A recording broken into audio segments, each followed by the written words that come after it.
Hello guys, how are you doing? How's your day going? It's Victor again. I want to give my take on the current ASU strike and all that is going on as regards the strike and all that. Yeah, thank you for the nice review that I got from my previous video. I am so grateful. Thank you so very much. I really appreciate. So back to the topic for today.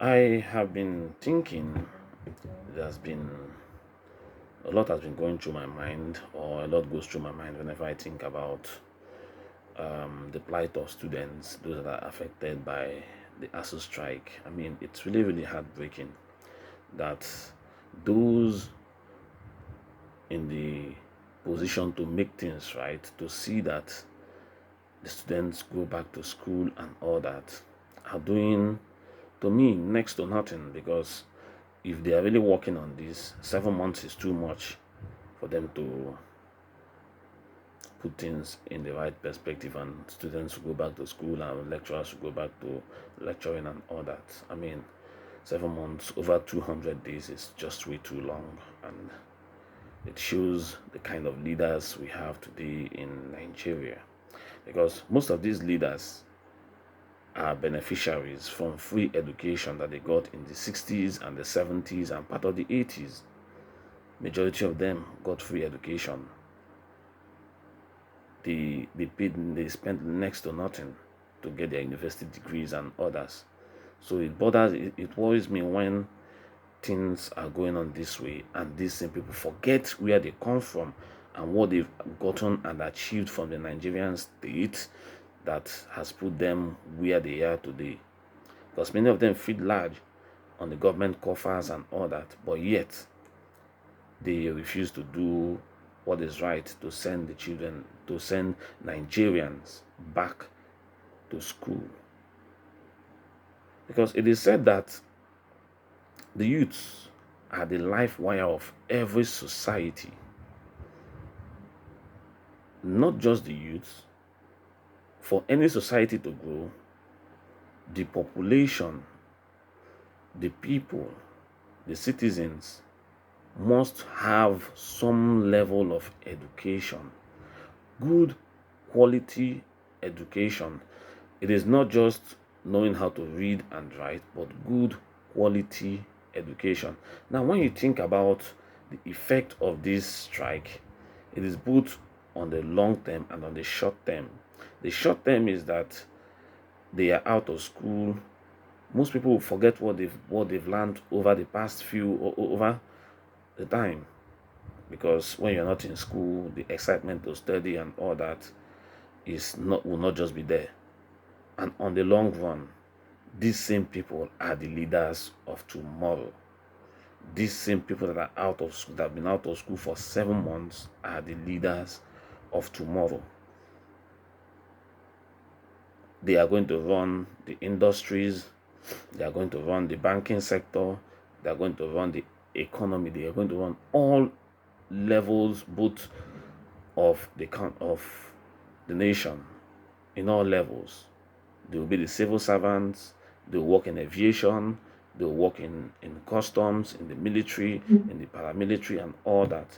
So imagine the kind of people that they will turn out to be when they don't get good quality education. That is one. Then two, UNESCO report as at 1st of September 2022 stated that the number of out-of-school children in Nigeria is over 20 million. Over 20 million Nigerian children are out of school. This is insane. This is insanity. I mean, these numbers are so huge that so many countries in Europe are not up to 10 million. The Netherlands is not up to 10 million, it's not up to 20 million.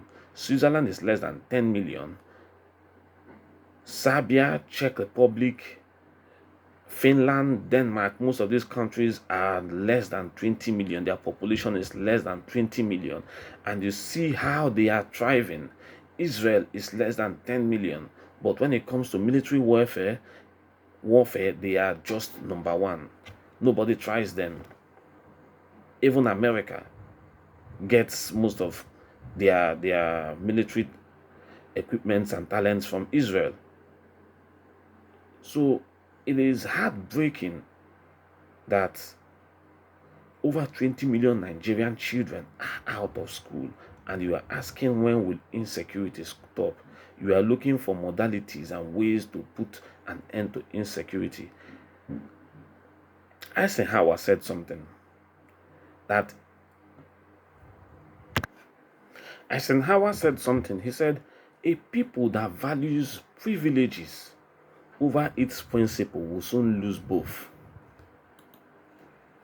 And Peter Drucker said culture would always eat strategy for breakfast. Look, if the elites value the privileges they get and everything that they get over its principle, education is a principal thing. If you don't give a child education, you've not given that child life, because education is life. And whatever strategy that you put in place to curb the effect of not educating your people would not work, because the culture of not educating people would eat whatever strategy you bring to solve societal problems for breakfast. That is simple.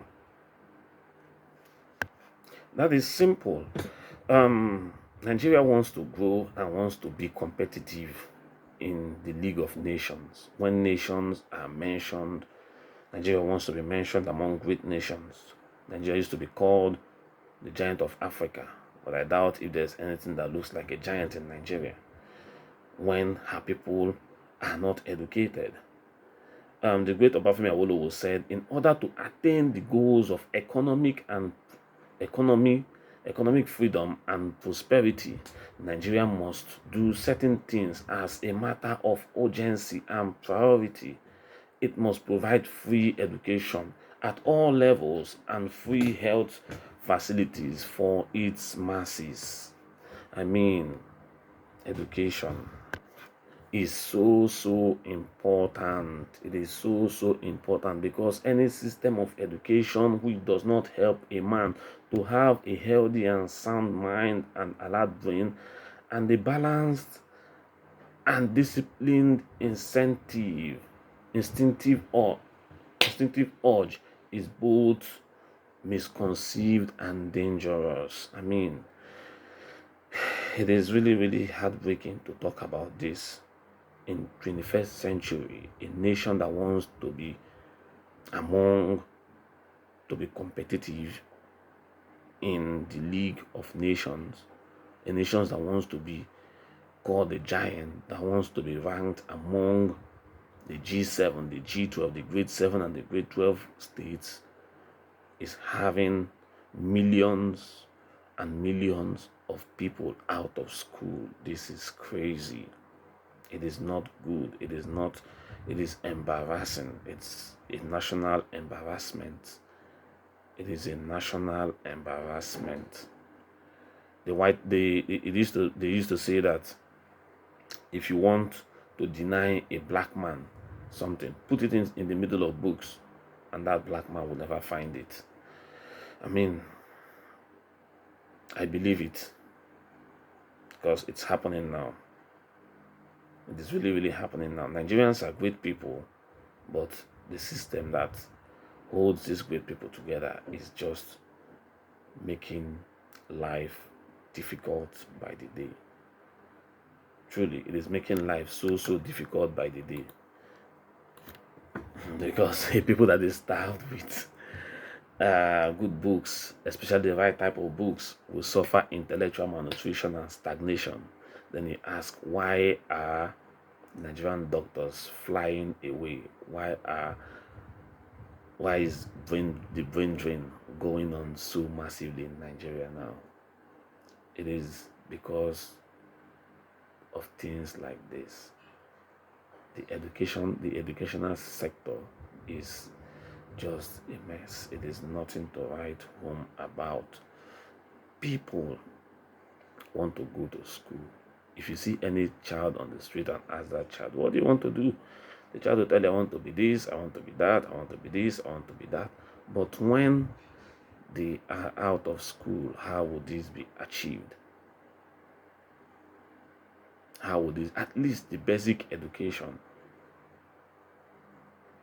Do you know, imagine what the value that 20 million out of school children would add to the Nigerian society. Just imagine. Or 20 million Nigerians that are out of school, if they are given the right education, imagine what they will add to the society, what they will add to the economy. It is sad that our leaders they are coming to campaign, they will campaign with this, they will campaign with that, they will say all manner of things because they want to get into office. But when they get into office, they do the opposite. No wonder Sir Walter Scott said something, oh, what a tangle web we weave when we first practice to deceive. Our leaders are weaving tangled webs just to practice, because their first aim is to deceive, get into office and do what they want to do. They practice the act of deception. That is why things are just the way it is. It is so sad. But take it from me. Education is life. We all know this. Education is life. And to all those that are out there that are giving education, paying the fees of children from other parents and seeing how best to make society good by giving others education, even at the barest, at the minimum level, God will really bless you. You are doing a lot. You are giving people life, not just education. You're not just paying fees, you are giving life. Thank you. God bless you. I'll stop here for today. If I go on and on, I may become too emotional and all that. But thank you guys for your time, and I would also request that whatever input you want to make, whatever review, whatever contribution you want to make as to this video, it is kindly it is highly accepted, and I am looking forward to your review and all that. If you have a question to ask me, please do well to ask. I would also give answers in the comment section and all that. Thank you very much and have a beautiful day.